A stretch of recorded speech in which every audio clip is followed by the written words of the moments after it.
Al mismo tiempo que distintos reportajes develan que grupos criminales en México están contratando sicarios no solamente mexicanos, sino colombianos y de otros países como de Guatemala y El Salvador, en operativos realizados en forma simultánea en distintas alcaldías de la Ciudad de México por fuerzas de seguridad federales y locales, han desmantelado redes de grupos criminales con participación de personajes ligados a los cárteles de Sinaloa, Sonora y de Michoacán.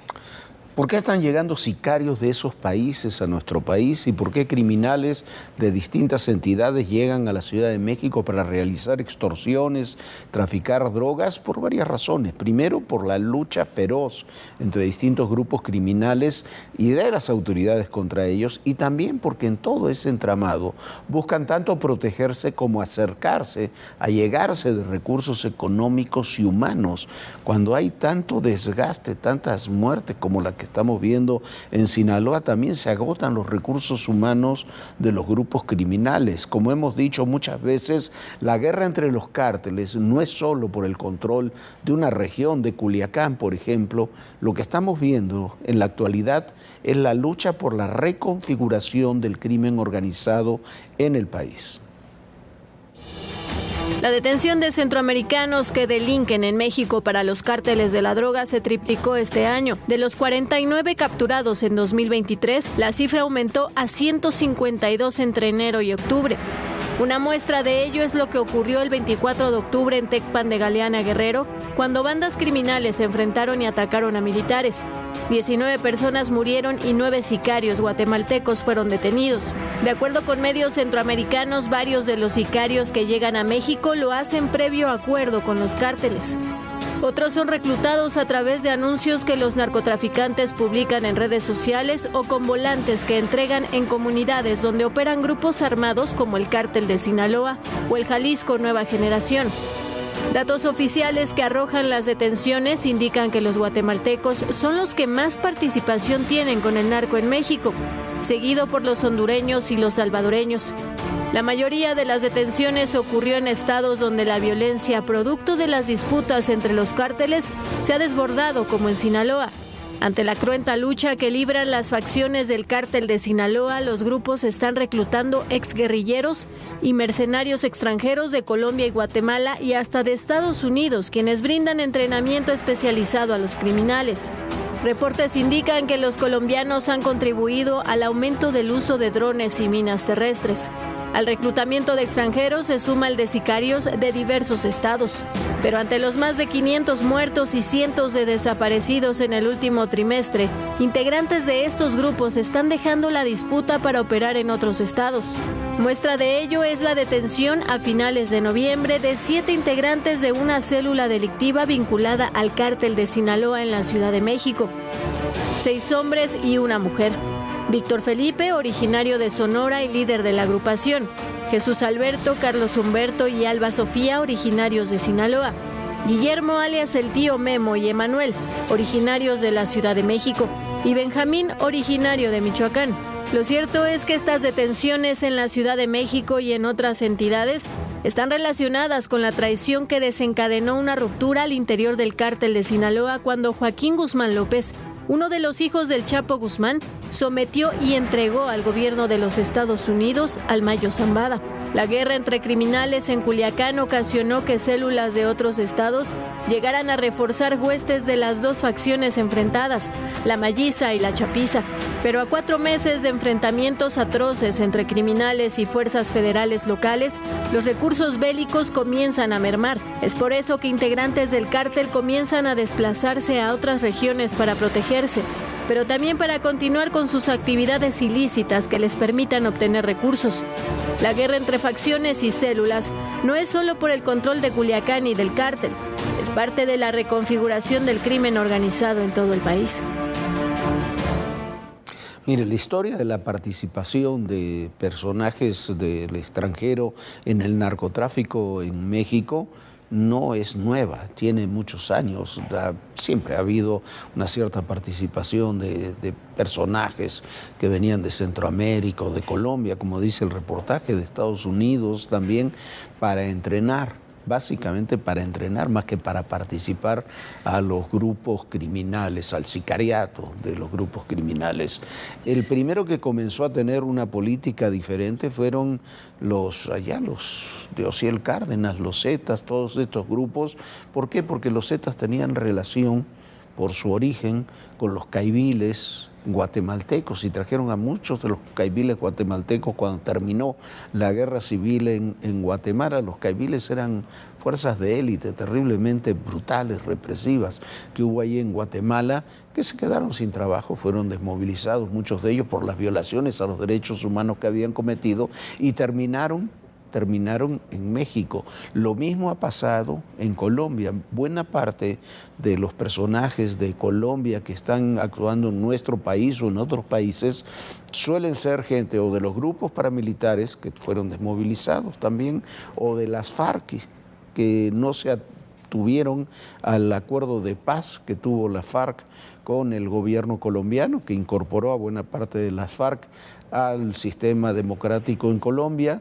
Y muchos de esos miembros de la FARC que no aceptaron los acuerdos, en realidad terminaron en el crimen organizado en Colombia y en otros países, entre ellos México. Esa es una realidad. También es una realidad que hay personas de origen extranjero que están involuntariamente o que han llegado, que han cruzado en estos flujos migratorios que hay en México y que han sido secuestrados, han sido comprados, han sido coaccionados para llenar los huecos que quedan en los grupos criminales que sufren un desgaste también con estos miles de asesinatos que tiene cotidianamente, mensualmente, nuestro país. Esa es la realidad, una realidad que se marca, Viviana, cada vez más también por situaciones de extrema violencia como las masacres que estamos viendo cotidianamente. Por supuesto, Jorge, y ahorita que bien recuerdas lo que fueron los Zetas, que fue un grupo sumamente violento que sí logró destruir de alguna manera el presidente Calderón, eran estos grupos, estos sicarios que estaban perfectamente bien documentados, sabían cómo ejercer la violencia. Hoy estamos viendo con estos nuevos grupos que vienen precisamente de Colombia, de este tipo de países donde ha habido una guerrilla intensísima durante muchísimos años, donde ahora se había intentado pacificar, ahora no tanto, pero esta gente tiene una preparación absoluta en lo que son tácticas de guerra y en la forma de poder asustar a la gente, crear terrorismo, pero además de todo incluso robar, asaltar, extorsionar. Y bueno, eso es lo que estamos viendo ahora en México nuevamente, que habíamos dejado de ver durante mucho tiempo. ¿Por qué? Porque los grupos criminales se peleaban entre ellos, pero no afectaban a la ciudadanía. Hoy ya nos están afectando y nos están afectando a usted y a nosotros, desde las extorsiones en las tarjetas de crédito hasta muchos otros delitos más. Y mientras tanto, este fin de semana hubo una masacre en Apaseo el Grande, en Guanajuato, que dejó por lo menos 8 muertos. Hubo otra masacre en Jutepec, Morelos, con por lo menos 9 víctimas en unas imágenes terroríficas. Sí, desde el 1 de octubre de este año van, o sea, las 2 veces de esta administración, 4.500 muertos. En noviembre fueron 2.234, poco más de 74 cada día. Solo en Sinaloa en 2 meses ha habido cerca de 500 asesinatos, 500 desapariciones, porque cuando hablamos de las muertes nos olvidamos de los desaparecidos, que desgraciadamente es casi un sinónimo de muerte, y más de 1.500 automóviles robados, destrucción e incendio de casas, de negocios, de propiedades. Noviembre cerró con saldo negativo en cuanto a la violencia, incluidas 2 masacres. Una de ellas sucedió en Jutepec, Morelos. Fue en la calle Turquesa de la colonia Vistahermosa, en una zona conocida como el cinturón de pobreza de Jutepec. 7 personas fueron atacadas a balazos por un comando. Ocurrió en un inmueble conocido como Piquera, donde los jóvenes se reunían para consumir cristal y marihuana. Era utilizado como bodega donde ocultaban autopartes robadas. Vecinos del lugar indicaron que el lugar era conocido por las autoridades desde hace tiempo y que nunca hicieron nada. Horas después del ataque, la cifra de muertos aumentó a 9, debido a que 2 heridos que fueron llevados al hospital ya no sobrevivieron, entre ellos un menor de edad. En el lugar, las autoridades encontraron dosis de cristal y marihuana. La otra masacre se dio en Apaseo El Grande, Guanajuato. Al menos 8 muertos y 5 heridos fue el resultado del ataque armado cometido en puestos de comida en la entrada del municipio. Se trata de un punto concurrido por su ubicación estratégica entre la autopista federal 57 y la carretera panamericana. Los atacantes, que llegaron en varios vehículos, dispararon con armas de alto calibre contra personas en negocios locales. De octubre a noviembre, según reportes oficiales, hubo 4.527 homicidios dolosos y solo en noviembre fueron 2.234, poco más de 74 cada día. Diciembre comenzó igual, con al menos 100 homicidios, principalmente en Sinaloa. El domingo en la noche hubo una balacera en el penal de Aguaruto, en Culiacán. Un interno murió y otros 4 están lesionados. De manera extraoficial, se informó que el interno fallecido fue identificado como Luis Octavio N., detenido en febrero de 2023 durante un operativo en el que también capturaron a Guadalupe Tapia, alias Lupe Tapia, lugarteniente del Mayo Zambada. Hasta el momento, la guerra entre facciones de El Mayo y los Chapitos desde el 9 de septiembre ha dejado más de 500 asesinatos, 144 en septiembre, 188 en octubre y 175 en noviembre. La violencia se extendió a Tapachula, Chiapas, donde un militar y un policía fueron asesinados durante una emboscada cuando las fuerzas federales realizaban un operativo contra una red de traficantes de migrantes. En Chihuahua, 3 hombres fueron asesinados cuando se trasladaban en un taxi en el ejido Ocampo. En Nuevo León, el cuerpo de una mujer fue localizado con huellas de tortura y un impacto de bala en la cabeza sobre la carretera nacional en la zona citrícola del estado, mientras que en Coacalco, Estado de México, una persona murió y 2 quedaron heridas durante un ataque al exterior de una barbería. En la Ciudad de México, en la colonia Olivos 2 de Tlalnepantla, vecinos encontraron bultos con restos humanos. Y en la colonia Jusco, alcaldía Coyoacán, un hombre fue acribillado mientras conducía sobre la calle Rey Tepalcatzin. Fue atacado antes de llegar al cruce con calle Toltecas. Mire usted, mucha de esta violencia y mucho de lo que ocurre también tiene responsabilidades, por supuesto, federales, tiene responsabilidad de grupos criminales, pero mucho también es responsabilidad de gobiernos locales que son absolutamente prescindentes de lo que ocurre, o por lo menos tienen autoridades de seguridad prescindentes. Lo que ocurre en Chiapas, las autoridades de seguridad de Chiapas, el propio gobernador, no han metido las manos, al contrario, han sido terribles con lo que ocurre en el Estado. En estados como Morelos no hablemos, es una catástrofe. En Guanajuato llevan un fiscal que se retirará en las próximas semanas, que lleva, creo que son 16 años y que tiene todo tipo de desconfianzas en torno suyo, aunque haya una nueva gobernadora. Y lo mismo se repite en muchos otros estados del país. Hay algunas excepciones, sí, por supuesto. Lo estamos viendo con el caso del operativo Enjambre en el Estado de México, donde las autoridades de seguridad locales sí han hecho un esfuerzo y están haciendo un esfuerzo para limpiar el estado. Van 24 detenidos ya en el operativo Enjambre. Pero hay otros gobiernos locales que han sido catastróficos. Ayer dejó el gobierno de Veracruz Cuitláhuac García. Cuitláhuac ha sido de los peores gobernadores que ha tenido ese estado. Y mire que ha tenido gobernadores malos. No es simplemente una apreciación subjetiva. Veracruz es el número 1 en secuestros en todo el país. Un delito que ha bajado radicalmente en muchos puntos del país. Ahí se ha mantenido en Veracruz, no han hecho nada. Es el segundo en extorsión. Cada vez hay más extorsiones en distintas regiones del estado. Es el tercero en robo con violencia. Es el cuarto lugar en el país en feminicidios. Es uno de los primeros también en desapariciones y trata de personas. Hay distintas regiones de Veracruz, tanto en el norte como en el sur de Veracruz, donde se han encontrado una enorme cantidad de fosas comunes. Pero hay más, es el primer lugar en analfabetismo. Cuitláhuac García puso el Poder Judicial y la Fiscalía a su disposición para ejecutar detenciones y realizar procesos contra sus enemigos políticos que están en Morena y fuera de Morena, pero muchos también en Morena. Para la presidenta Sheinbaum, a mí me resulta incomprensible la declaración. Cuitláhuac es un hombre honesto, trabajador y con convicciones. Yo me quedo con una definición que hizo alguien cuando estaba asumiendo la gobernatura, que dijo que Cuitláhuac en realidad era un académico cincuentón que de la casa de su mamá se mudó a Palacio de Gobierno. Así gobernó Cuitláhuac García, dejando un verdadero tiradero en su estado.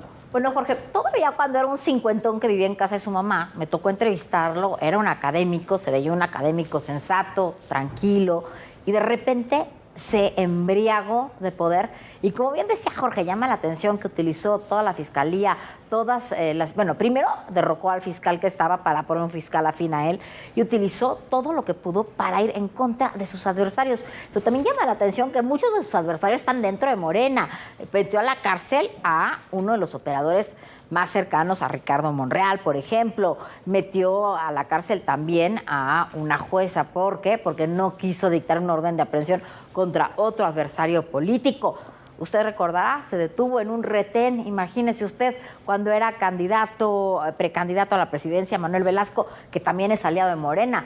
Eso le hizo a los aliados de Morena. Imagínese lo que le ha hecho o lo que le pudo haber hecho a cualquier otra persona que es su adversario político. Y bueno, además de todo, evidentemente todo lo que dijo Jorge Cuitláhuac lo negó en su gestión porque decía que era culpa de la prensa amarillista que se dieran esos datos. Pero no, esos datos ahí están, son una realidad. Veracruz está en una situación muy complicada el día de hoy. Y bueno, Rocío Nale tiene muchísima presión para poder tratar de rescatar ese estado, que como bien dice Jorge, no es que Cuitláhuac haya sido el único mal gobernador, pero sí ha sido el peor gobernador que ha tenido Veracruz. Así que bueno, mucho éxito a Rocío Nale y ojalá pueda sacar este estado de esta tragedia como se encuentra en la actualidad. Del que somos el primer país exportador. Renunció, ¿por qué? Porque no estaba de acuerdo en la magnitud que ha tenido el narcotráfico mexicano. Las confrontaciones, las reacciones.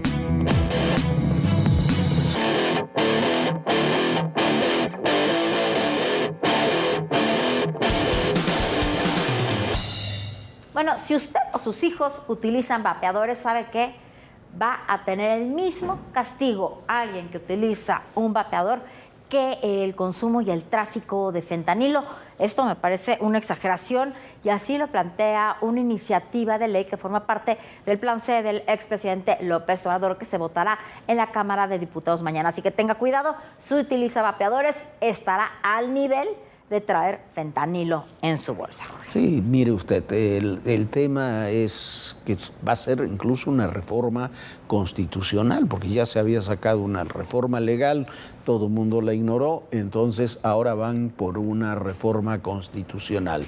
3 millones de usuarios de vapeadores en el país seguirán utilizándolos más allá de su prohibición, pero ese es un mercado que puede alcanzar los 40,000 millones de pesos y que regularizado le permitiría recaudar al Estado mexicano unos 17,000 millones al año en impuestos. Pero con la prohibición lo único que se logra es que ese negocio que puede llegar a los 40,000 millones de pesos se lo regalarán, ya se lo están regalando al crimen organizado. Este martes 3 de diciembre, el Pleno de la Cámara de Diputados discutirá y, en su caso, aprobará otra reforma a la Constitución. Esta vez para prohibir la producción y comercialización de vapeadores y cigarrillos electrónicos, así como la producción y distribución de sustancias tóxicas, precursores químicos y drogas sintéticas como el fentanilo. La reforma a los artículos 4 y 5 de la Carta Magna es parte del paquete enviado por el expresidente Andrés Manuel López Obrador el 5 de febrero de 2024, al que llamó Plan C. Para analistas, equiparar los vapeadores con el tráfico de fentanilo es desconcertante por varios motivos. Tan solo en Estados Unidos, el consumo de esta droga ha dejado 100,000 muertos por sobredosis al año. Si bien el argumento es atender un problema de salud, en los hechos el problema se agrava debido a que el Estado podría dejar en manos de la delincuencia organizada un negocio que se estima ronda los 40,000 millones de pesos. Las acciones del gobierno no acabarán con el consumo de un producto que, en lugar de comercializarse a través de empresas privadas, regulado por el propio Estado, terminará controlado por grupos criminales. El uso de vapeadores, como ocurre con el tabaco, el alcohol o recientemente con la marihuana, se debe regular y fiscalizar. Pero lo cierto es que existen alrededor de 3 millones de personas que los consumen y no dejarán de hacerlo. Se estima que el sector tendrá un crecimiento del 150% para el próximo año. La paradoja es que el Estado pierde un enorme espacio de recaudación. La iniciativa privada y legisladores han propuesto al gobierno un mecanismo fiscal para que el IEPS grave con un impuesto de 1 a 3 pesos por cada milímetro de nicotina a los vapeadores u otros productos similares, lo cual, sumado a la recaudación derivada del IVA, implicaría ingresos por 12,000 millones de pesos en 2025 y de 17,000 millones en 2026. Finalmente, son los legisladores quienes tendrán la última palabra. Bueno, yo le quiero hacer una pregunta a los diputados que mañana van a votar esta ley. ¿Cuántos de ustedes o de sus familiares o de sus hijos o de sus amigos o de sus tíos o padres fuman y utilizan vapeadores? Ahí está la pregunta. Y mientras tanto, las turbulencias en la relación entre Donald Trump, México y Canadá continúan, como sigue la designación de funcionarios controvertidos ahora en la DEA y el FBI del próximo presidente estadounidense. Este fin de semana estuvo en Mar-a-Lago el primer ministro de Canadá, Justin Trudeau, quien insistió en que Canadá es muy diferente a México. Es Chad Chronister, el nominado por Donald Trump para ocupar la Administración de Control de Drogas, la DEA, a partir de enero del próximo año. Por más de 32 años ha trabajado en la oficina del sheriff del condado de Hillsborough, Florida. A través de un mensaje, Trump indicó que como administrador de la DEA, Chad trabajará con la gran fiscal general Pat Bundy para asegurar la frontera, detener el flujo de fentanilo y otras drogas ilegales a través de la frontera sur y salvar vidas. El FBI también tendrá nuevo director. Será Kash Patel, en sustitución de Christopher Wray, quien tendría que terminar hasta 2027. Pero Trump busca hacer una limpia dentro de las agencias de inteligencia. La designación del FBI tendrá que ser confirmada por el Senado. Y en medio de las guerras de Rusia en Ucrania, Israel en Oriente Próximo y Siria, Trump designó al empresario de origen libanés Massad Boulos como su asesor principal en asuntos árabes y de Medio Oriente. Incluso este lunes, Trump amenazó con desatar un infierno en Medio Oriente si Hamás no libera a los rehenes retenidos en la Franja de Gaza. Advirtió que habrá represalias si no están libres antes de su toma de posesión el 20 de enero y que los responsables enfrentarán consecuencias severas. Boulos es suegro de Tiffany Trump, hija menor del futuro mandatario. Durante la campaña electoral se reunió con líderes de las comunidades árabes y libanesas que estaban en desacuerdo con las decisiones de Biden. Se trata del segundo pariente político elegido por el presidente electo en menos de 24 horas. Esto luego de dar a conocer la elección del empresario Charles Kushner, padre de su yerno Jared Kushner, casado con su hija Ivanka, como próximo embajador estadounidense en Francia. En medio de estos nombramientos y de la tensión tras las amenazas arancelarias, el primer ministro de Canadá, Justin Trudeau, viajó a Florida para reunirse con Donald Trump. Durante una cena en la residencia de Mar-a-Lago, Trudeau expresó a Trump su preocupación por el anuncio de potenciales alzas arancelarias del 25%. Para los productos de su país, según el canadiense, la reunión resultó bien. La embajadora canadiense en Estados Unidos, Kirsten Hillman, indicó que buena parte del encuentro se centró en hacer énfasis en las diferencias entre Canadá y México, que no son iguales, ni las fronteras que comparten con Estados Unidos. Por lo que este lunes la presidenta Claudia Sheinbaum indicó que a México se le respeta y dijo que no caerá en provocaciones. Pues no sé a qué se refiere. No vamos a caer en una provocación de qué país es mejor. Lo que sí es que a México se le respeta, y más por nuestros socios comerciales. Esa es mi función y esa es la función de todas y todos los mexicanos.